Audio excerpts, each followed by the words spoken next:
کوتره او ميږی.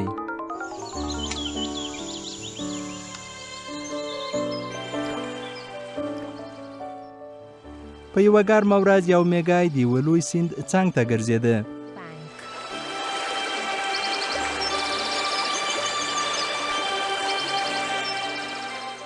خو بدبختانه ميږي خپل توازن له لاسه ورکړ. سر یې وګرځېد او لاندې اوبو ته وغورځېد.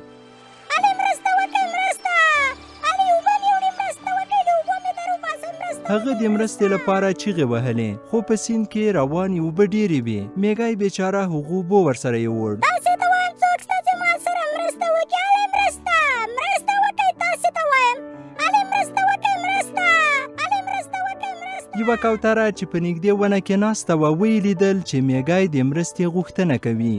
ميږي کوښښ کاوه چې خپل ځان له اوبو راوباسي. کوتره کوچني ميږي ته ډېره خفه وه. اوهو، کوچنی ميږی خو له مشکل سره مخ شوی دی. کوترې تصمیم ونیو چې له ميږي سره مرسته وکړي. کوترې ميږي ته وویل: ملګریه مه خفه کېږه، زه به مرسته در سره وکړمه. کوترې په منډه یوه پاڼه راوشکوله.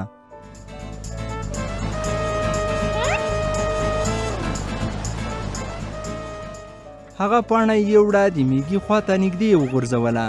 ميږي حرکت وکړ او ځان یې په هغې پاڼې پورې ونښلاوه. هماغه و چې ميږی له ډېرو اوبو نه وچې ته راووت. ميږی چې ډېر خوشحاله و کوترې ته یې وویل: زه له تا نه ډېره مننه کوم. په رښتیا چې زه دې له لوی خطر نه وساتلم. خیر اوسې. څو اونۍ وروسته یوه ورځ ميږي یو بد ښکاري ولید چې ټوپک ورسره و. ښکاري یوه کوتره چې په ونه کې ناسته وه په نښه کړې وه، غوښتلې چې ویې ولي.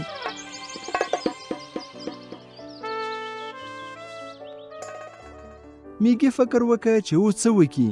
هماغه و چې ميږي د ښکاري پښه په غاښ کړه. اوف بد ميږیه، زه به نو څه درته ووایم؟ دا تا څه وکړل؟